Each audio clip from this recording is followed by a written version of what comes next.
Wetlands and lakes often seem to be the idyllic picture of nature, yet beneath this calm surface, a compound called mercury is transforming. Professor Britt Hall studies the concentrations of toxic methylmercury in wetland ecosystems. Wetlands are very important in transforming the type of mercury that falls from the atmosphere to the landscape into a neurotoxic form of mercury that accumulates in food webs and is potentially harmful for those people that eat too much fish.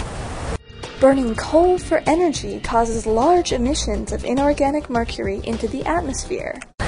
Mercury has a very complex biogeochemical cycle, and basically what that means is that there are many forms of mercury: a gaseous form of mercury, a form of mercury that is easily accumulated into proteins, and it moves from one compartment of the environment, say the air, into another, say water, or into the food chain.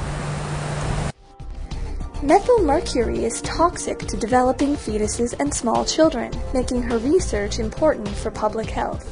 Mercury travels globally in the atmosphere, yet initial testing on Saskatchewan wetlands showed extremely high concentrations of methylmercury.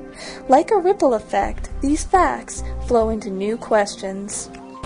My graduate student Lara Bates is currently working on methylmercury concentrations in aquatic invertebrates, insects that live in the water.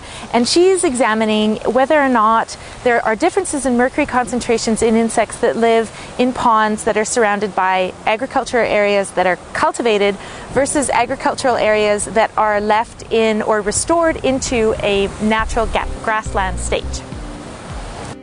A potential new project will try to determine the ecological factors controlling concentrations of methylmercury in prairie wetlands. Environments are so important to our lives. They provide things like clean air and clean water, as well as recreational activities that make our lives so much richer. The research that environmental scientists do is absolutely vital in protecting these environments and making sure that these environments are there for future generations to use and enjoy.